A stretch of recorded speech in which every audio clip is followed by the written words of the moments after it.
Welcome to the 2026 Benjamin Botkin Lecture Series from the American Folklore Center at the Library of Congress. I'm Nancy Groce, and I'm here with my colleague Steve Winick and our special guest, Greg Harris, who is the president and CEO of the Rock and Roll Hall of Fame in Cleveland, Ohio. And Greg has just given a terrific lecture on part of the series on baseball and rock and roll, and we're following that up with this interview. So if you're seeing this video in your feed and you haven't seen the lecture, look for that, as well as on the Library of Congress website and on the YouTube channel where it'll also appear. And so let's begin by welcoming Greg. And first of all, it's great to have you here. And then we just wanted to learn a little bit more about you and about your experiences. Maybe you could start by telling us a bit about how you got into music. Oh boy, that's a big question, Nancy and Steve. First, thank you for having me. And it was an honor to speak here at the Library of Congress and be part of this for the Folk Life Center. Music for me, I didn't grow up in a super musical household, but we had things like the American Graffiti soundtrack, which jammed so many songs on one record. And I found I really enjoyed garage and 50s rock and roll. It spoke to me. And then as I was a little bit older, I discovered all that great stuff on the left side of the radio dial. And I think Gene Shea had a folk show that I would listen to. Was he out of Princeton on their station? And we had other college stations down there. And it kind of became my spot to listen and learn and enjoy music. And so as a teenager, it started to mean a great deal to me. I liked traditional music. And then I got exposed to punk rock, and it became my community. I loved going to live shows and seeing live music, and then got involved in collecting records and working in record stores. And it became a big part of my life. Very cool. And you mentioned in your lecture that you dropped out of college and founded the Philadelphia Record Exchange, which was still a huge part of the South Street neighborhood when I lived in Philadelphia. You were gone by then. So tell us a little bit about the Philadelphia Record Exchange and the kind of community that created. Oh, yeah. So the Record Exchange, we opened it. We're sitting here today in, 2026. So we opened the store 41 years ago in 1985. The other partner and I were working at a used bookstore that sold records. And we realized that it was time for us to open our own store and go all in. And it became the community center. And it's remained that way for 40 years. But it was the spot where anybody that was into music in Philadelphia would find their way there. Even if they weren't buying records or selling records, or just hanging out. Bands would put a poster up. That's how they found band members in the Record Exchange. We became a community center. And it was a spot to hang out, listen to what was new, share stories. And then we had a great relationship with the independent music distributors. And they would send us copies of records with this intention of us playing them so people could hear them. The other part of that was at the Record Exchange, you were in this sort of community of musicians and artists. And the people that worked at all the clubs back then were music fans. So you essentially had a free pass to go to any live show anywhere. And as a result, the Record Exchange, we never really posted when we would open. But our advertised business hours were open late every day. I never knew the story behind that. That's great. Yeah, and I guess the other thing on the Record Exchange is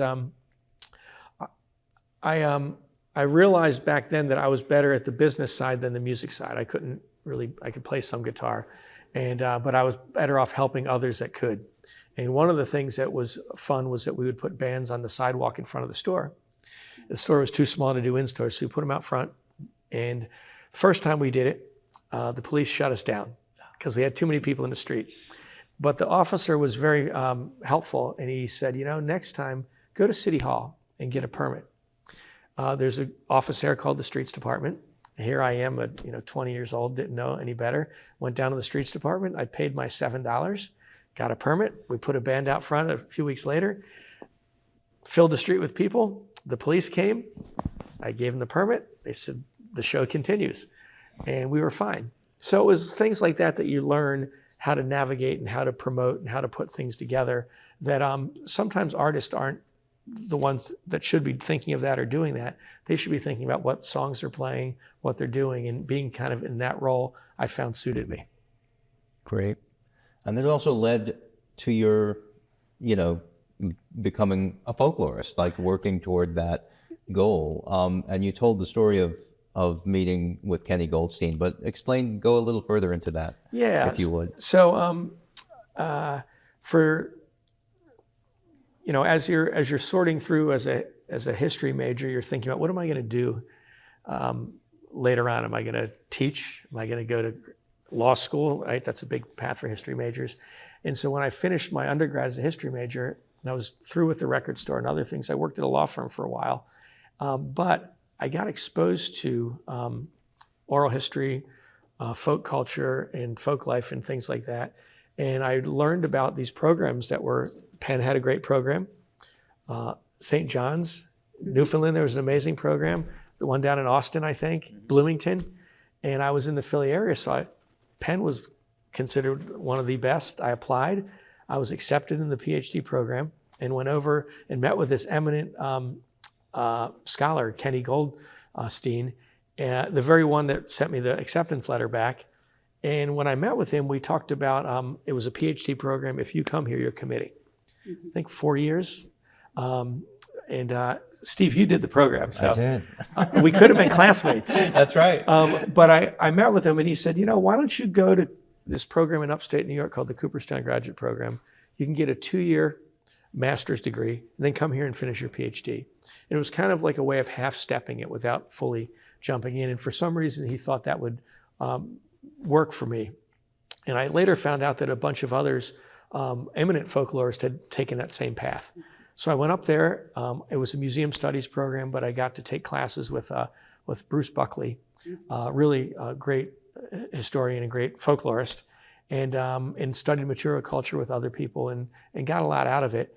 And then I never reactivated that admission to the PhD program, but it set me up to do the things I'm doing today, whether it was working for the Baseball Hall of Fame, working in museums, continuing to think about the broader context of things, and valuing all sorts of different sources, whether they're oral history sources, valuing connecting people to the context, all those stuff that you learn. So it was great to do it. But as a result, I don't think I ever set foot back on Penn's campus after that. Oh, well. So. Well, at least you found something useful you could do, and you seem to be having a good time. Yeah. So you graduated, and then you started work at Cooperstown at the Baseball Hall of Fame? Yes, I did. So from the record store background, from road managing bands, I knew how to run sound equipment. I had made a documentary film as part of my master's thesis. I knew how to do editing. And the Baseball Hall of Fame needed somebody, we're sitting here in the Library of Congress with your great collections, to be their first ever broadcast media archivist. And that was me. And I had the privilege of assembling these collections that were stored in various places, looking at 16 millimeter films, looking at big acetate glass plate, 35 millimeter film, wire recordings, Edison cylinders, just a history of recorded sound with all baseball material. And that's what I started as. And kind of like the record store, once I got all the preservation plans in place and really got good intellectual control of the collection, I also found ways to generate revenue with the collection by working with television stations and producers and others, and sort of went down that track in the museum world, was balancing the mission side of the house and the administrative and the business side of the house. Is there a tension between being a Hall of Fame and being a museum? I'm curious about that, and in both of your experiences there. So what's great is we can be both. Yeah. So we are a place that celebrates and recognizes the greats for their impact and influence, and we tell the bigger comprehensive story of rock and roll. And the Baseball Hall of Fame is the same way. It's a common misconception that the only thing in the museum is Hall of Fame related. The Hall of Fame is important, but the Hall of Fame itself is a couple thousand square feet. The museum is 100,000 square feet. So it's a part of it. It's the biggest public part because of our induction ceremony. The Rock and Roll Hall of Fame ceremony is broadcast on major networks. It's available for streaming.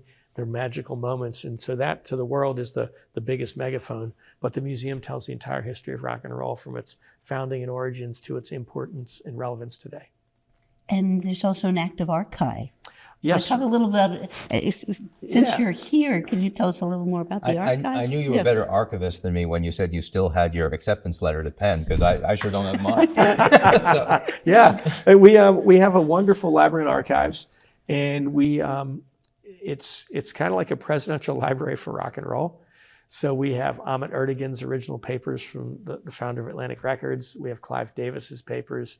We have lots of footage, lots of recordings. We have oral history collections, and it's used by scholars.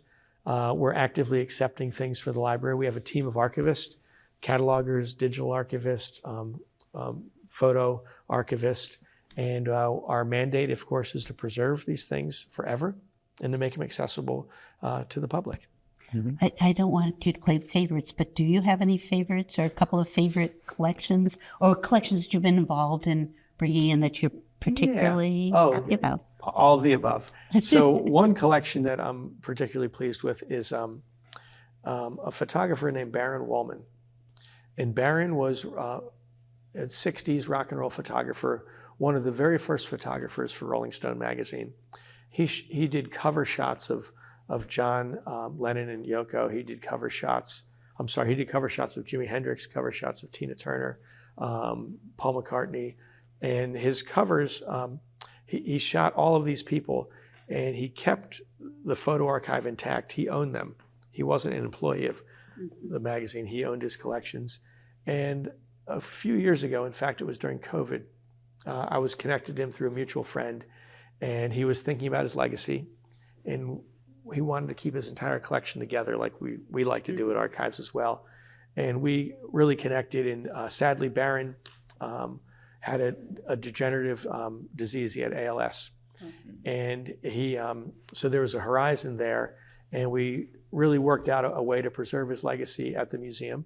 His entire collection is at our place, and he graciously also gave us the collection and all the copyright to the material in the event we wanted to use it for ways to support it.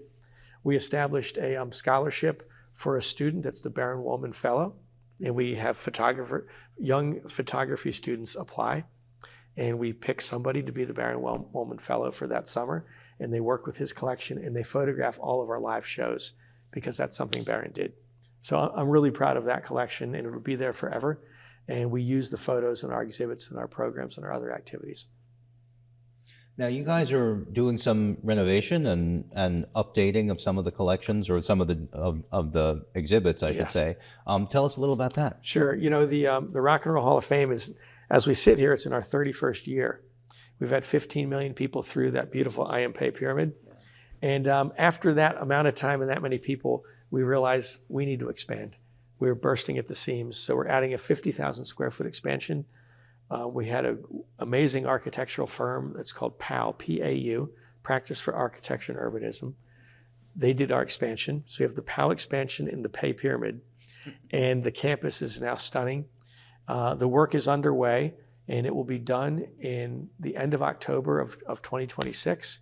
We'll move in, and we'll use the new spaces to do more events, more programs, more educational activities. We're building an education center where it's allowing us to create a changing exhibitions gallery where we can have special featured exhibits in a 6,000 square foot gallery, and we can tell bigger stories in a space that's more conducive than just the pyramid. And that's opening when again? It'll It's open scheduled to open. as we sit here in 2026. It'll open at the end of this year. We'll be in it, and come on up and visit. Yeah. I'd love to.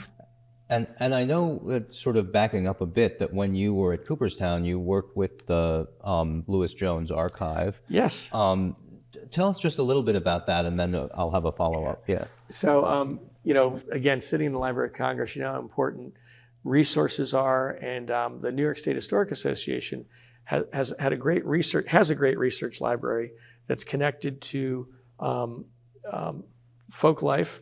It's connected to the Farmers Museum and connected to the graduate program. And one of their important pieces in the collection was the Lewis C. and Aggie Jones folk art collection. And they traveled the country on an NEA grant, photographing collections in all these places around the country. And one of my responsibilities was to catalog it and make it accessible and available and sort out what we had.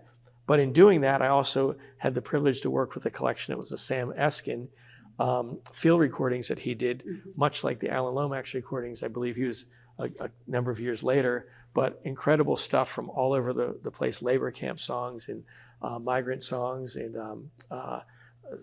trans-border things and really just great stuff. And that collection is now down here. Yep, we have that.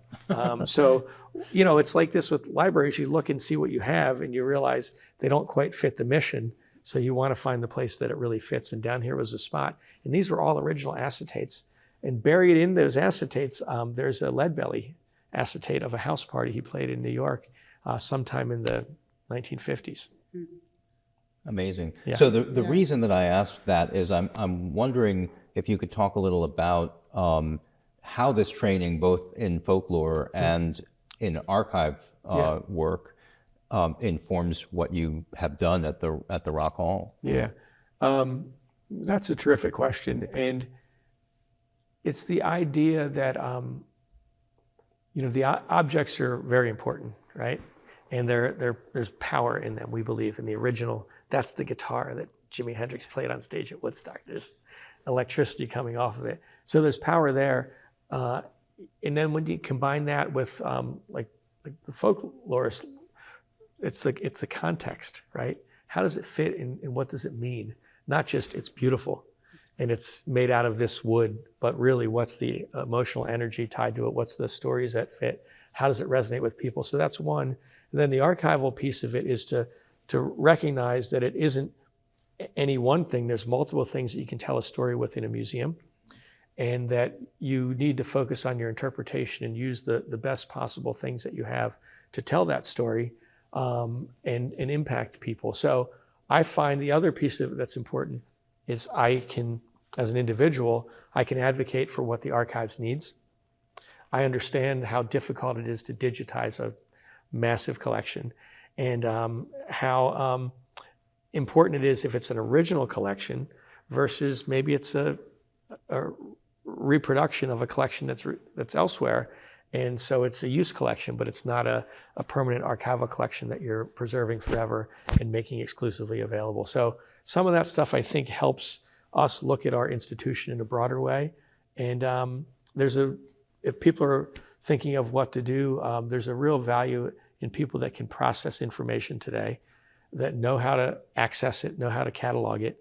But it's not just the digital numbers, it's what's behind all of it and why does it matter? We have a great staff, as you know, at the American Folklore Center, who does that work, and we're grateful to them every day, absolutely. And we look forward to working more closely with you and your colleagues also.